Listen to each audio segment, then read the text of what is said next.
Hi, I'm James Pierre. Welcome to all our viewers in the United States and around the world. This is another episode of Let's Talk with James Pierre. And today I'm excited because we're going to have a beautiful show where we talk about empowerment to the community. We talk about domestic violence. What's most importantly, we are talking about modeling. It's truly, truly important. And to do so, I'm very honored to be having on stage with me the one and only Josephine Lettner. Thank you so much for being here with us. Thank you so much for having me. I'm so grateful to be here. Super, and congratulations. Now, 2022 Miss PanAmerican Haiti. First of all, I wanted to know your feedback on that, what that means to you. Well, honestly, it's something that I take very near and dear to my heart. I've always been very proud of my country because I grew up in the Haitian community. You know, my mother is a Haitian artist, author, historian, and I was homeschooled until I was 12. So being in the Haitian community was really my life. So to be able to represent Haiti on an international stage is something I'm very proud about. Yeah. I've been following that story for a very long time. There was some misunderstanding of, you know, your mother's Haitian, your dad is German, but some people were thinking like, hey, is she so Haitian enough to represent Haiti? And you know, it's really funny because I actually have a children's book coming out called I Am Haitian Enough. Yeah. Because I feel as though, yes, I'm half German, I'm half Haitian. And I was raised by my Haitian mother in South Florida, immersed in the arts and culture. And I feel as though, you know, when you are, it's not so much about what percentage you are of something. Once you have a drop of Haitian blood in you, it shows through. We are such a proud people. We fight, we persevere, and I'm very proud to be Haitian. And I feel as though it doesn't matter how Haitian you are, what matters is how proud you are. And we get that questions all the time. Like people feel like the Haitian, typical Haitians should behave a certain way or should look a certain way. Yes. And it feels like, yo, no, we are that diversity inside of the Haitian culture. You know, we could be looking different ways. We have different backgrounds to be Haitian. And we're proud to have you representing the Haitian culture, you know, whether in LA or around the world. Thank you so much. You know, being freed in 1804, freeing ourselves in 1804 because we were not freed, we freed ourselves. That opened up the door for a lot of diversity. And when you meet other Haitians, they're aware that I can look the way that I am. And when you meet non-Haitians, they're surprised. But they never have that same surprise when it comes to other Caribbean countries. So I think it's important that also you can see that there are other shades of Haiti. There are other shades of Haitian people. We look different. And my favorite comeback is, you know, if you meet a white Haitian, they look whiter than me. That's so true. That is so true. I know you inspire so many other models, Haitian models as well, to represent Haiti. Could you take us back to the process? What does it take to be Miss American? So I would say that the process is very rigorous for multiple reasons. One of those is that, you know, I was selected, but it wasn't just an easy selection process. When my directress contacted me, I had to sit with her and her other directress, and they went through a lot of rigorous questions. They had to see if not only I can represent my culture well, but am I mentally prepared for everything that's going to come with it? Am I mentally prepared for the backlash of being half Haitian? Am I mentally prepared for people saying that I don't look like a good representation because of how I look? So that was the first thing. Once we cleared that I was prepared for that, everything else that came was much harder. You know, I had to do a lot of pageant practice, poise and etiquette training, as well as runway training. Because I model, but pageant modeling is so different. And I would say that the entire process has made me a much more confident person. I was already pretty confident, but now it's more effortless. So a lot of people see you as Miss Pan-American, but it's not all. You are also doing so many great things in the community. I want to talk about the financial educational that you are doing, how you are educating so many people about credit, about money, about finance in general. Why that path? Why is it so important to you? So I have a very interesting education story. I originally went to undergrad. I wanted to be a doctor. That's what I wanted my entire life. But unfortunately, my family couldn't afford that anymore. So I had to leave school. And I'm now currently in school again for business administration. But when we had to leave school, I thought to myself, what's better, if I go work at McDonald's or if I try to get a career? My mother at the time worked for a life insurance company, so I ended up getting licensed. And through that, I started to realize that there's a huge disparity in our community's knowledge when it comes to finance in comparison to others. And through sitting with people in my community, writing policies, teaching them about credit, teaching them about budgeting, I started to realize that we need this because we have such a negative connotation when it comes to a lot of things like credit. I don't think my mother had a credit card until she was 52 because there's no credit in Haiti. And she always thought, why do I need credit? I just need liquid cash because that's what buys you things. But in America, that's not the case. Credit is king. You can't buy a home, you can't buy a car, you can't do anything without credit. Yeah. Also, when it comes to life insurance, we're used to thinking if you buy life insurance, it means you're gonna die. Or when someone passes away, you pass a pot around and you see who can give. But that's not sustainable. You have to be prepared for the inevitable. And that's the only way that you can set your family up for generational wealth and stability. Very important, especially in minorities, right? Yes. The Haitian community is the second largest minority in South Florida, and not knowing the way of managing even a credit card, as you mentioned, it is something that is dear if you want to elevate creating generational wealth for different communities. And now we are dealing with inflation. I'm pretty sure that your job is harder at educating the community. It's definitely harder. We are right now focusing on, annuities, mutual funds, things that might be able to protect our clients even more. And also, once again, life insurance, because that protects it as well. But that's basically the biggest things that I do when it comes to financial literacy. I've had the opportunity of being able to host financial literacy seminars for teens in the Port St. Lucie area for the Boys and Girls Club.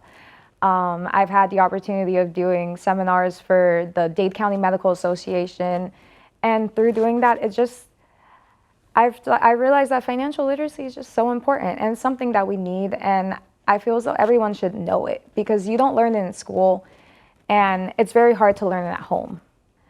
But if I can go out into the community and I can make a difference and help someone in the long run, I would love to do that. Wow, absolutely. Great work. Stay with us, Ms. Leitner. We're going to take a quick break. When we come back, we're having one of a key member of Miss PanAmerican to tell us more about the organization and so many other topics. And of course, on the third segment, we'll have back Ms. Leitner to talk about some other important topics, especially life and domestic violence. We'll be right back.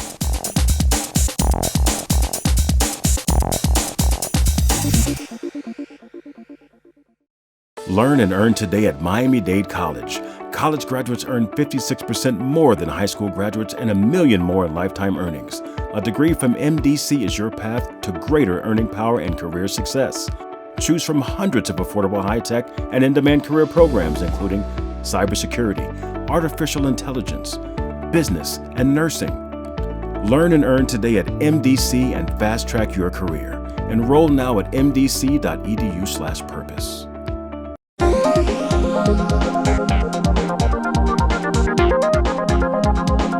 Welcome back to our second segment. Joining us now is Cassandra Joseph. So many titles: humanitarian, model, chef, coach, and content creator. I don't even know how many titles you have. Nurse and mother. Man, I'm always happy to see you because you're doing so many great things. How are you? It's a pleasure to see you too, James. I'm doing wonderful. And yourself? How you handle all these titles? How do you handle it? Well, I think the key is being a woman. Être femme. Wow. Ser una mujer. This is the thing. It's all about being a woman. And this is March. We are celebrating all the beautiful women that come because ours to create and to do amazing things, to empower us to be here today. So I really think, there is, being a woman has power to it. So it's not when I'm doing it as I'm going through it, it's not like, can I do it or what am I doing? It's more like you step in it and you just do it. And I wonder where you find that energy. Now you are joining the Miss PanAmerican, adding your vision to it. Tell me about your experience with Miss PanAmerican. Well, so everything, started with Miss Haiti back, 2016. I was Miss International Haiti. I have done many international pageants. Then in 2018, I became the vice president of my very own brand. It's called Miss Environmental International. We just hosted an event in India last year. We're doing our second event this year again. So as you're doing these events, you meet people and they see the vision and they want to make you part of their brand. And I'm like, okay, why not? There's always space for one more. Yeah. And I met with the director, Maria, and she wanted me to take on to the project. I'm like, why not? And it's not even the first year. Like, this is something that's been cooking since 2019. But then I gave birth, and then pandemic happened, and then finally this year, I'm able to actually step into my national director role for Miss PanAmerican Haiti, and I am grateful. And the day that I saw Josie back in 2019, I'm like, she has to represent Haiti. And ever since I laid eye on her and I stayed consistent and I followed her and I did not let her leave my side for a second, and here we are. Yeah. And I'm grateful. I'm happy that I made that choice because, as you can see, she's everything. Yeah. She's a full package. She's a full package. She's knowledgeable. Amazing. And also the work that she's doing in the community, that's just so deep, domestic violence and finance and immigration. I think that you made a great choice. I absolutely think so too. And those are subjects that are very important, especially immigration and what she's focusing on, which is financial literacy. That is something that if they were to teach us that in school or from home, many of us would have been like way far ahead in life. But I am glad, I'm grateful that there are young women like her that are out there doing the work. Yeah.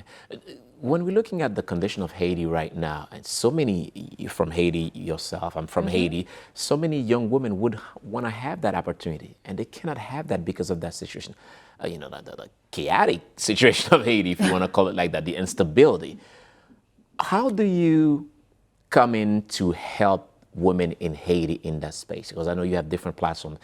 Do you hold training, seminars for them? How do you help them from Haiti? I make myself available. One of the many things where, when you're a leader, when you're in a position, I guess people will call you a star. I don't think I'm a star. I think I'm a leader, and I make myself available for anyone that need me to reach me.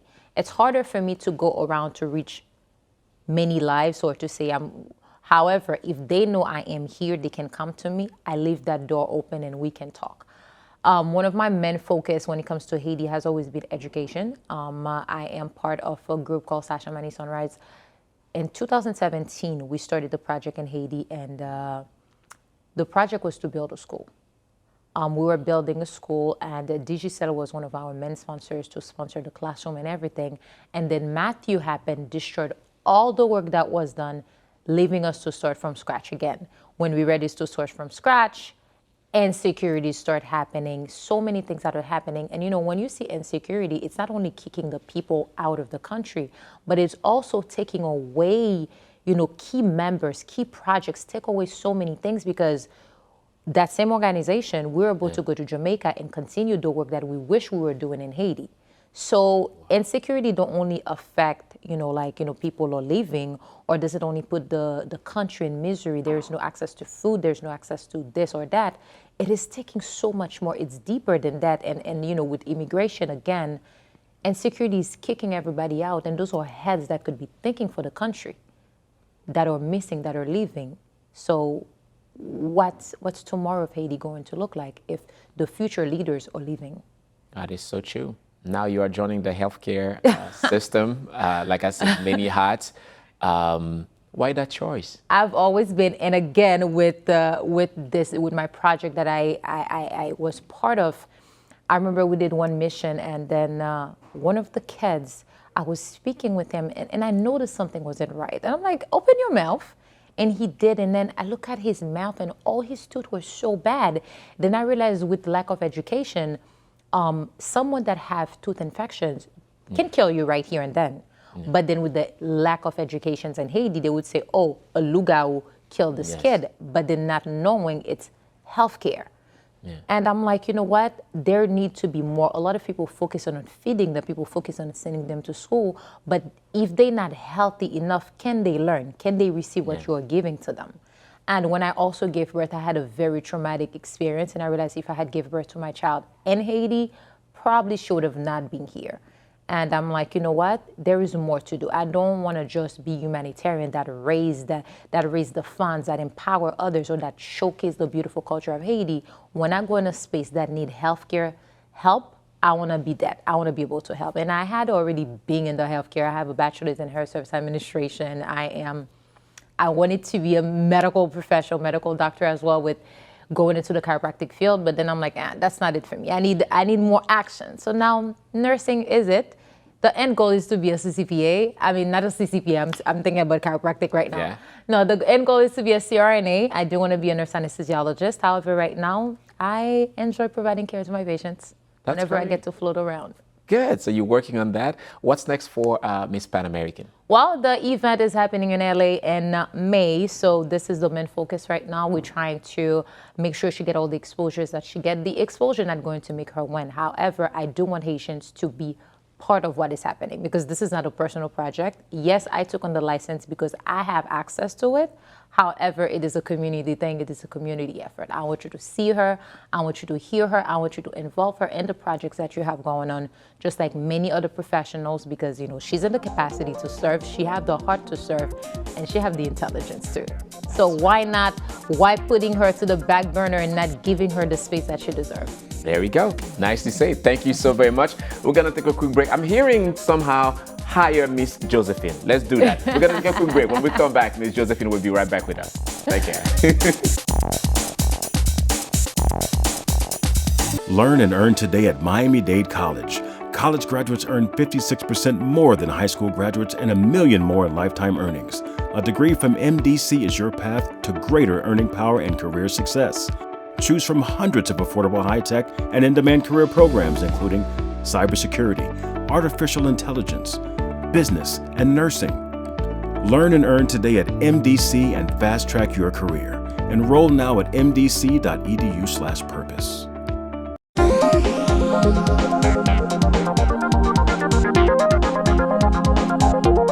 Welcome back to our last segment. Joining us back on stage is Miss PanAmerican, Josephine Lettner. We're back after the break. Now I want to talk more about some other key elements that are very dear to you, topics, right? Domestic violence, you working towards educating the community on that, bringing awareness on that very key issue.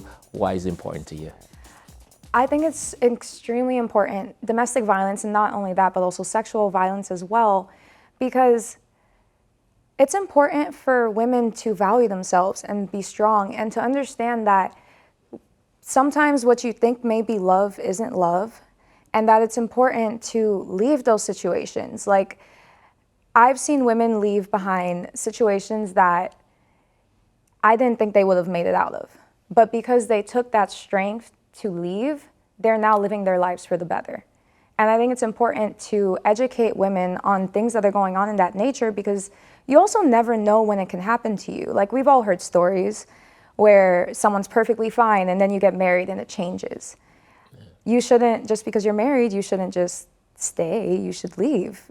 There's only one of you. And that one of you matters to so many people. That is so key. There's only one of you, and that is, wow.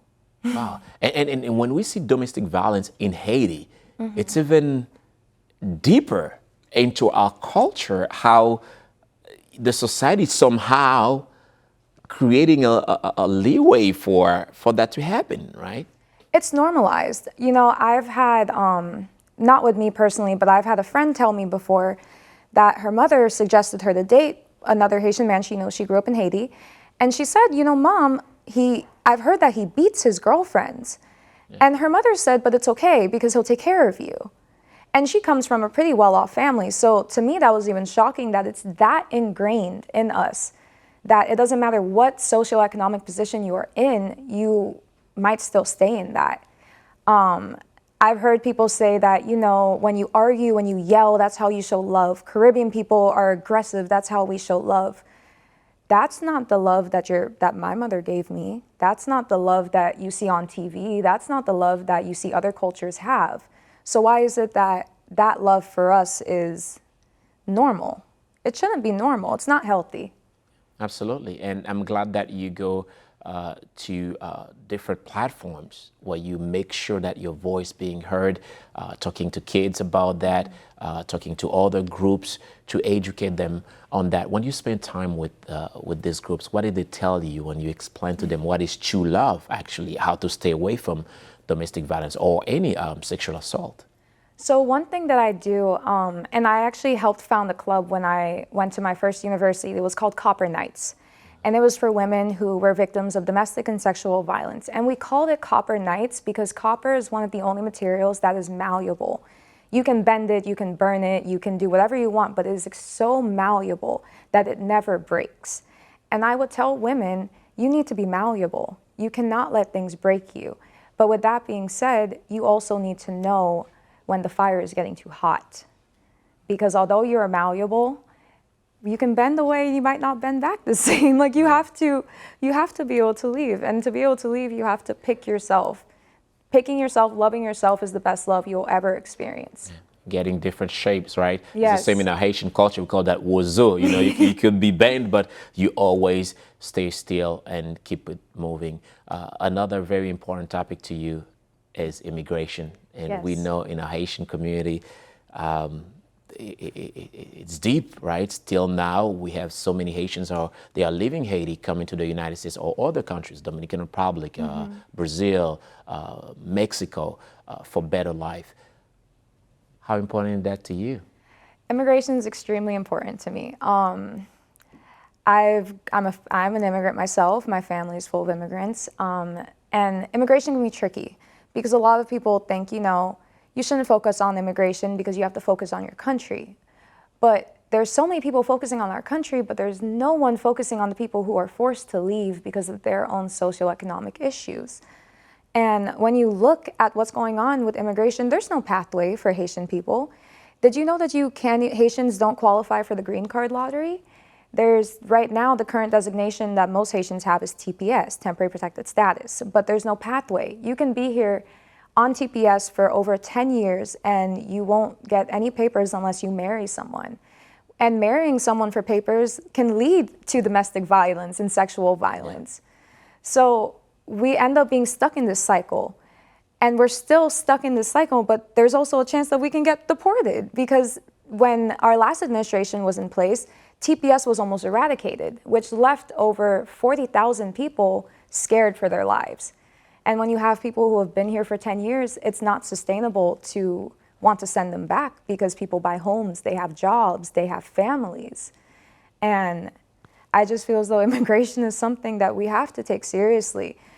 I also feel as though a lot of the times we get our own papers and we stop caring about people who don't have papers. Yeah. But one thing that I think we all have to do is really try to advocate for immigration because laws change because people rally for laws to change.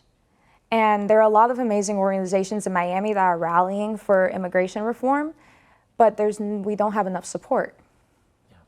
Nicely said. I wanted to ask you, as a true Haitian, you're looking at Haiti right now, very difficult situation. Yeah. What is that telling you? It's telling me that, something needs to change. Obviously, a lot of people are leaving because of the conditions that are going on. But I think one of the biggest things that we can do to cause change is to start uniting the diaspora. I've have a lot of Haitian friends that grew up in Haiti. I have Haitian American friends. I myself was always in the middle, like I grew up here. And I started to notice my Haitian American friends don't feel comfortable around my Haitian friends born and raised in Haiti, and vice versa. Because the Haitian Americans feel as though they're not enough. And sometimes, unfortunately, a lot of our Haitians that are born and raised in Haiti tell Haitian Americans they're not enough. And you can't expect Haitian Americans to want to make a change in the country if they don't feel welcome in that country. So I think the biggest step is we have to start with uniting our diaspora more, because one alone can do nothing, but we're bigger in numbers and we're more powerful in numbers. I'm hearing the hope of Haiti is the diaspora. Yes, I would believe everyone's leaving, but we want to go back. Yeah. I want to be able to bring my kids to Haiti. I want to spend summers in Haiti. A dream would be to get married in Haiti. Wow. But for a lot of people, they don't think that's possible. And a lot of people in the diaspora don't even understand the situation in Haiti. And I understand that, it's not anyone's job to educate people. But a lot of the times we're leaving situations, we're not educating the people that we're coming to live with. I agree with you. That's true. We could spend 3 hours talking. Yes. But we're running out of time. Thank you so much for being here with us. Thank you so much for having me. Wow. And thank you as well to you for watching. I'm James Pierre. We'll see you next time for another episode. Bye-bye.